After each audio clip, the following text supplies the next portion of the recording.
Hello, everyone. Welcome to the 31 Media podcast. My name is Vaishnavi Nashte, and I'm the marketing and PR manager at 31 Media. Today, we are interviewing Lena Thompson. She's a speaker, mentor, and consultant for professionals seeking to unlock their full potential. With 15 years of experience in corporate IT, Lena consulted to global clients such as Microsoft, Morgan Stanley, Anglo Irish Bank, and many others. She's left her successful career to start a whole new chapter of her life, which took her on an entire new journey of self discovery, where she basically immersed herself into studying human behavior, NLP, and metaphysics.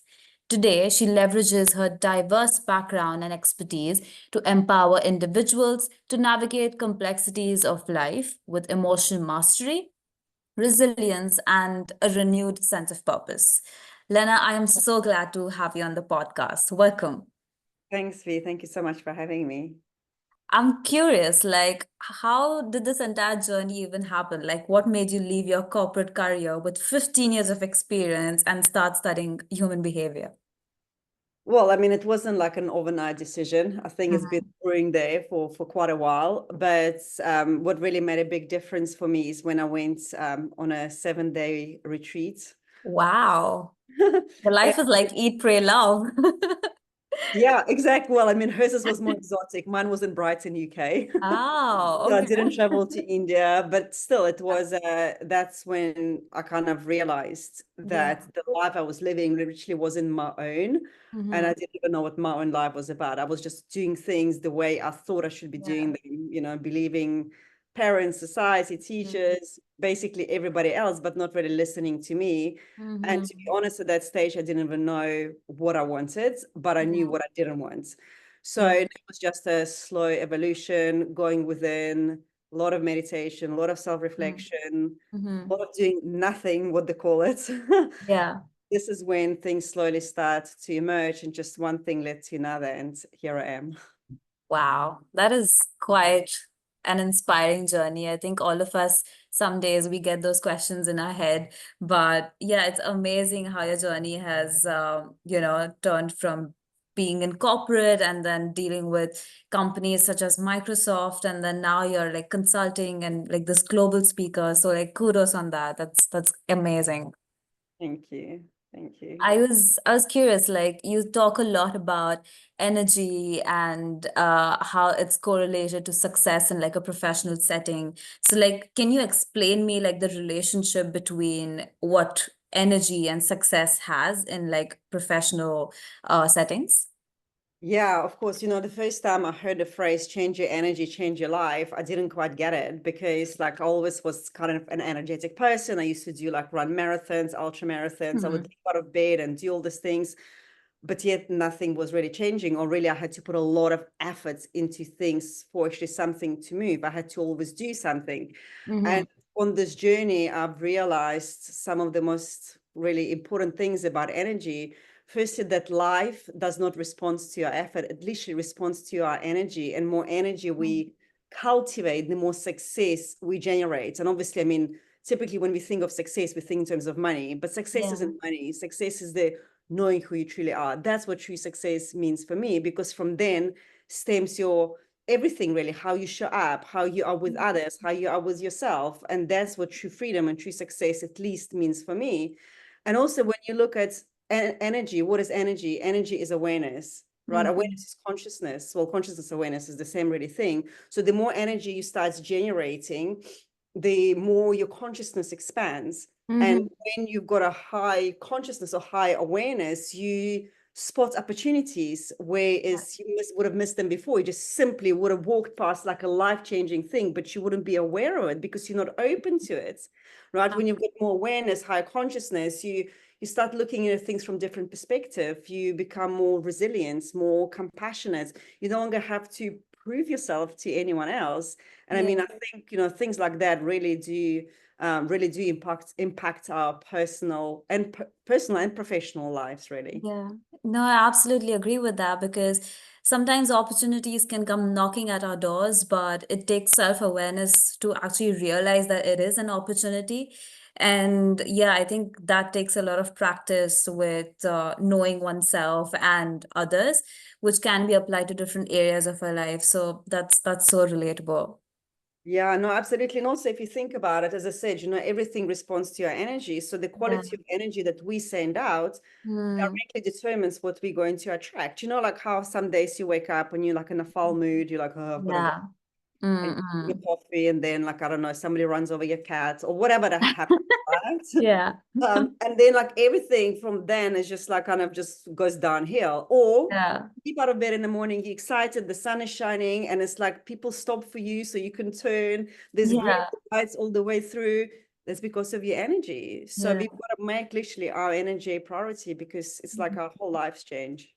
Yeah, that's absolutely relatable. Which brings me to my next question. Like, why do you believe that, prioritizing energy is more important than focusing solely on actions and words in like leadership settings when it comes to, being in the office? Yeah. So, I mean, I always say like your energy introduces you before you even speak, right? Mm.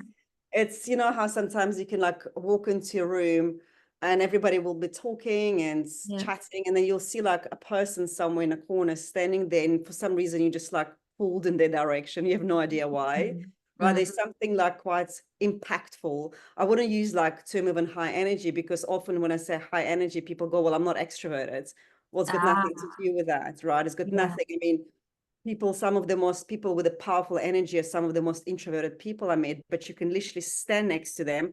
They don't Mm. even have to say a word, and you feel like cleansed. I don't know if that's the Yeah. right word to Yeah. use, right? And also our words and our action can be sometimes misguided. Like if you're in a bad mood, right? If you like somebody pushed your buttons, you're emotionally triggered, you'd be acting and you would be saying things that are completely really misaligned with your energy. Yeah. Totally, the words and actions, they can lie. Yeah. You're not even consciously doing it. It's something, it's like an Yeah. unconscious thing, while energy always speaks the volumes. Yeah, oh my gosh, I absolutely agree. And for lack of a better word, I mean, I'm about to explain this, but like some people just have like a resting bitch face, for lack of a better word, sorry. But yeah, I think energy definitely speaks before anything else. And in general, it's like majority of the people, they're not even like that. They are like extremely sweet in nature, and even when it comes to like their leadership skills, they're amazing. But yeah, I completely agree and relate with what you're saying. Yeah, and that's the thing. Another thing, when like especially leaders, you're encouraged to be compassionate and Yeah. understanding and all of that. But then what happens to your true emotions? Because we can't always be like that. We do judge, we get angry, we get frustrated, we get, Mhm. I don't know, all of this negative, what we label them negative Mhm. emotions, we don't allow ourselves to express them because they're not acceptable by society. So what do we do with them? We suppress them, we deny them, we run away from them. But then we also talk about emotional mastery. But then hold on, if you ask yourself, well, how can I master something I'm not even willing to face? You can't. Yeah. So you're only living as your half potential, because you're only showing that sweet side of you that you've just mentioned. But the Mhm. true side of you that also needs to be seen, that also needs to be brought to life, that also needs compassion and love and respect, you completely Yeah. shut away. So you can't actually Yeah. function as your optimal self unless you're willing to face all of it, the good and the bad and the ugly. Yeah. Oh, wow. I love the reference over there. But Yeah. yeah, that definitely makes sense. And you've spoken so much about creating energy, and wow, you've run marathons as well. In fact, I'm kind of like an amateur runner. I love running, but definitely not as much as running a marathon. I've probably done like a max 10K. But I completely agreed when you said that, it gives you so much energy, because I've noticed that the more I run, the more energy I have, even to work in the office or to take on more projects or to deal, or have that extroverted energy, because that's not really me as an individual. But what would you say, like, is the first key to like generating like a limitless energy resource, especially for leaders? And what can be some, tangible steps for people to access this energy? Yeah, so the thing is, often when we consider energy, and it's exactly what we've just mentioned, we think about in terms of physical energy, right? Like running a Yeah. marathon, that will be physical energy. So Yeah. you exercise, food, water, sleep.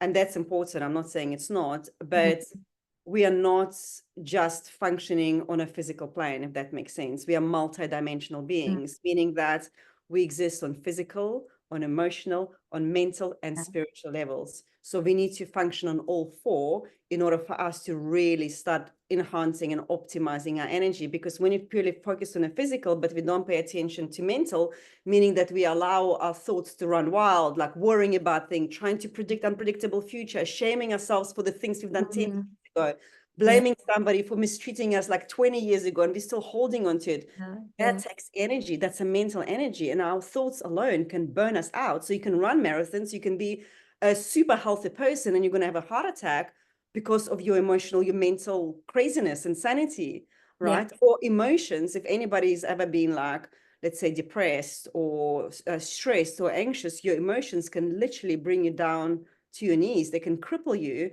Once again, you can eat healthy. That's not going to help that. But the biggest disconnect, what happens is we disconnected from our spiritual bodies. And mm, that should really be our first point of a contact, because what's in spirit, right? In spirit is the root of inspired. So yeah, spirituality, right? Being in spirit, inspired. And when you're inspired, it's not possible to be energetically depleted. It's not. mm, So then when leaders really begin to understand that it's not just physical energy I've got to take care of, or mental or emotional, but it's everything mm. together. That's what makes them literally generate a boundless amount of energy. Wow. Okay, yeah, that definitely brings a lot of knowledge towards, how to exactly create this energy resource. And what would you say would be like some methods that leaders can use to sort of sustain this energy levels consistently? Because I think that there'll be some good and bad days for sure. There'll be some days where they can feel inspired, but what about those days when something happens, like runs over their cat? What would they do on those days? Like, how can they continue to sustain this energy? Mm. So I always talk about awareness and acceptance is Mm, awareness of your emotions. And basically that begins by us becoming more focused on what we're doing rather than mm, what others are doing. Right. And I mean, I worked in a lot of corporate environments where leaders is all about looking at what their people are doing and trying to manage them. But hang on, like, why don't you look in what you're doing? How are you showing up? Are you taking responsibility for your emotions? Are you taking responsibility for your actions, for your behavior? It's yeah. always easier to see something in someone else, but it's more difficult to spot it in yourself. So Mm, the leaders, the most important thing is that self-reflection is like, well, why am I feeling this way? Why is this person pushing my buttons? Why am I reacting this way? mm, What thoughts am I thinking that makes me feel angry or impatient or judge that person? Leave the person alone. It's got nothing to do with them. They're just a mirror. They're just showing you what you haven't take accountability of. So it's a deep self-reflection. And then also acceptance, if somebody runs over your cat. I mean, it's a shame example, bad example. I love my yeah, cat. So I yeah, wouldn't want anybody to run over my cat. yeah, But let's say, I don't know, something happens, right? Maybe you walk in an office and somebody shouts at you first thing in the morning. yeah. Then it's all about accepting. It's like, great, right? I can judge that and I can say it shouldn't be happening to me, or I can spin it. I'm like, what an opportunity. What an opportunity for me to really see what's out of alignment within me. Where am I showing up this way? The person just treated me. Where am I showing up this way? Mm-hmm. Someone else. Where am I disrespecting myself, right? Because that's the biggie. Because sometimes the way we talk to ourselves, we're not going to talk to anyone else. Yeah. So if you're judging, if you're criticizing yourself, if you're telling yourself you should be better, that's what you're going to see in the outer world. It's got nothing to do with these people. You've got to take ownership. And Mm. that's what I believe true leadership should be about. It's like more introspection and self-reflection. Absolutely. That speaks volume, Lena. But amazing. But yeah, like final thoughts on, like, for our listeners regarding creating this energy in leadership and for, creating that successful atmosphere even in our team. Like, what would be your final key thoughts? Yeah, I mean, it's all about, as I said, making your energy a priority. In a professional world, we believe that knowledge is power, but knowledge is actually, without knowing how to apply it, is not a power. It's just more clutter in our heads. People are so desperate to learn, but they stay here. They don't embody that knowledge. They don't cement it. And there's a big difference when somebody leads just because they've read about it, they've researched about it, they've got experience, but they haven't lived it, right? And in order to be a true leader, you've got to integrate this knowledge into each and every part of your life, into each part of your body, rather, because it's like reading about how to ride a bicycle and actually riding the bicycle, right? And then teaching others. You can teach others like, well, I've got this on the internet. You should push the pedals. You should steer this way. But unless you actually know how to cycle, you've done it over and over, you can't truly be a teacher. And the same for the leaders. You can't lead someone unless you completely self-led, that it comes from embodiment rather than just from the information you've been consuming. So work on your energy, make your energy a priority, and then take time to integrate that knowledge, to integrate it. And that can only be integrated through self-reflection, whether it's writing, whether it's breath work, meditation, walking. When I work with clients, I recommend stillness exercises. Stillness is great, and stillness isn't about quieting your mind. That's where I've been tripping myself up for a long time. Like, I can't stop thinking. And my mentor says to me, well, can you stop breathing? Can you stop your heart from beating? You can't. Right. And the same as with stillness, it's not about not thinking, but it's becoming very discerning between your thoughts, becoming observer of your thoughts. And when you observe your thoughts, you'll begin to observe your emotions. So is it something more like meditation in a way? Not even in meditation. Meditation is obviously great, but meditation, what tends to happen is when you are in meditation, you may feel great, like you're feeling more energy, you feel more love, compassion, you want to go hug someone, you can feel this changes, but as soon as you're out of there and somebody triggers you, whew, you're back. You're like, hi, the old is back, right? And that's the thing with meditation. And I've done it for years and years. I'm not saying it's not helpful, it's amazing. But it's more than that. It's catching every single thought, especially before you react to someone. If somebody triggers you, like, whoa, hang on a second, let me create that space, right? It's like more reflecting, more going within. It's like, okay, what is the next thing I'm going to say? Why do I need to say it? It's questioning your beliefs about yourself, about others, and the world. So it's just more inner work. And then because when you're doing this, comes from your beingness, you're like an embodied leader, right? And that's a pretty rare skill right now, from what I see. Absolutely. I recently even saw this podcast by Andrew Huberman, and he interviews this other military guy who's written, like, he's an author, he's written multiple books. And one of his key learnings was also that it's always good to sort of like detach yourself from the situation, look at it from another perspective altogether, because when you're like just too involved in that situation, you can't think, you can't find a solution out.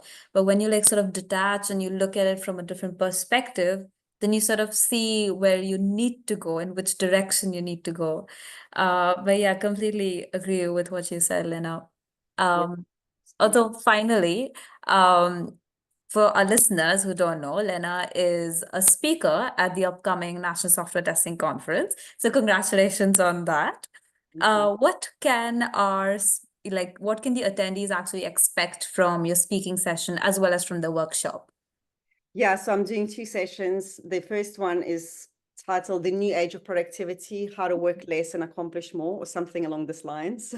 Something about how we can literally do so much less and accomplish more. And when I started implementing those techniques that I'll be sharing at this event, I went from having one full-time job with no time for myself, or like minimum, I squeeze always a run in, running was my non-negotiable, to juggling one full-time job, 2 full-time businesses. Wow. And having more free time than a person with one full-time job. Oh my God.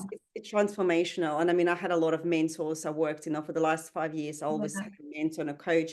And I remember one of them that comes to mind. She was a incredible woman. Well, she still is an incredible woman, self-made multi-millionaire who was juggling 11 businesses, 11 with a small team, maybe 2 people.